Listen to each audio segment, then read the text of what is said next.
The 10 worst typhoons to ever hit the Philippines. Despite the frequency of typhoons passing through the Philippine Area of Responsibility, the effects they have on infrastructure, agriculture, and loss of life can often be impossible to get used to. Here is the list of some of the worst typhoons to ever hit the country. Typhoon Haiphong. The most devastating typhoon to ever hit Philippine shores happened even before the country gained its independence from Spain. Typhoon Haiphong developed over the Pacific Ocean in late September 1881, and though its exact category and strength are unknown, the impact it had on the Philippines and Vietnam was devastating. Around 20,000 people died in the Philippines alone. Haiphong went on to hit the port town of Haiphong in Vietnam, where it decimated the town almost completely. Eventually, this typhoon ended up claiming 300,000 lives, making it the world's third deadliest tropical cyclone ever. Typhoon Haiyan or Yolanda. No discussion of Philippine typhoons can go without mentioning the deadliest typhoon in modern history. Super Typhoon Yolanda had 10-minute sustained wind speeds of 230 km per hour and 1-minute sustained wind speeds of up to 315 km per hour, causing widespread destruction and storm surges. The provinces of Samar and Leyte reported the largest number of fatalities, with 5,877 alone taking place in eastern Visayas. Tropical Storm Thelma or Uring. Although not technically a typhoon, Tropical Storm Uring ranks third in the deadliest storms to ever hit the Philippines. Although its winds were far from the strongest on record, it did cause torrential rainfall in many areas of the Visayas. Much of the region received around 150 mm or 6 inches of rainfall, but Leyte in particular had as heavy as 580.5 mm or 22.85 inches. This rainfall overwhelmed the Anilao-Malbasag watershed and rivers, causing widespread and devastating flooding. Typhoon Bopha or Pablo. Typhoon Pablo stands out for being the strongest recorded tropical cyclone to ever hit the island of Mindanao, which is often known for its lack of extreme weather events. It made landfall as a super typhoon, with wind speeds of up to 280 km per hour. Pablo caused disruption of electricity in 2 provinces and triggered landslides all over the island, forcing over 170,000 people to evacuate before traveling through Palawan and eventually dissipating on December 9. AngelaTyphoon. AngelaTyphoon also has the particular distinction of being the oldest, deadliest typhoon to hit the Philippines in recorded history. Though not much is known about AngelaTyphoon besides the number of fatalities caused by its arrival, its impact was large enough on Philippine history to keep the dubious honor of being the 5th deadliest typhoon to ever hit our shores. Tropical Depression Winnie.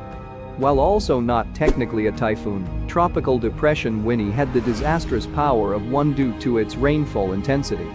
The heavy rainfall caused by this tropical depression triggered massive floods and landslides around the Quezon and Aurora provinces, resulting in huge losses of life and ranking it one of the deadliest storms to ever hit the country. It eventually turned to a north-northwesterly track and was last located along the northwestern Luzon coast on November 30 before dissipating.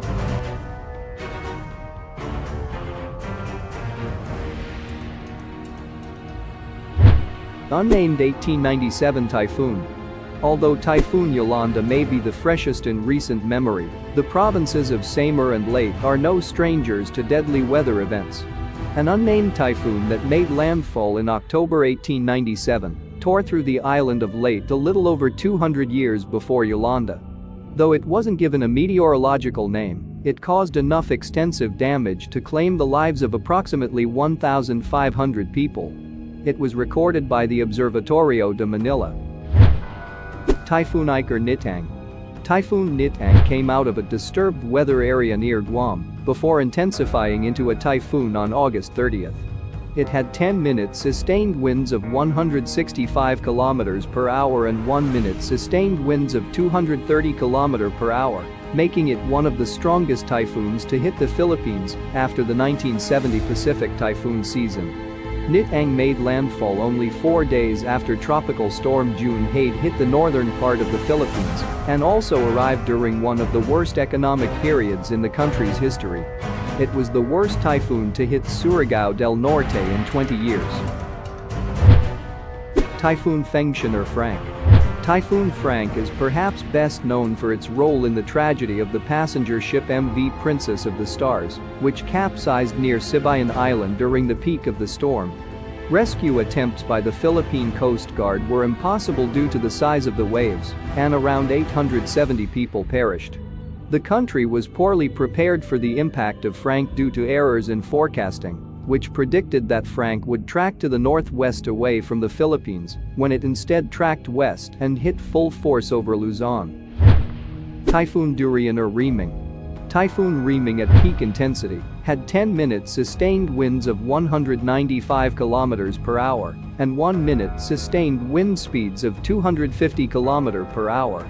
Its impacts were only exacerbated by the activities of Mayon volcano, which at the time had minor eruptions. Despite earlier preparations by the government, the heavy rainfall caused by Reming reaching over 457 mm or 18 inches in Albay clashed with the flows from Mayon, causing mudflows and lahar across the province.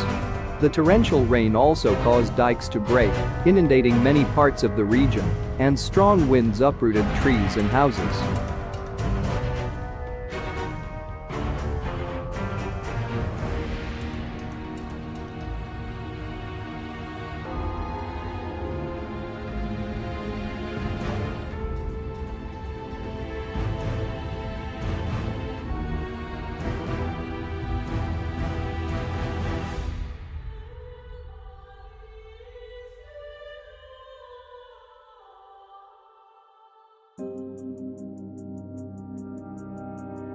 The history of the Philippines is peppered with storms, and their impacts feel even bigger on a small nation of smaller islands. However, while any one of these typhoons could cripple a nation, Filipinos have always picked themselves back up again. Like the bamboo growing across the archipelago, they bend in the face of strong winds, but never break.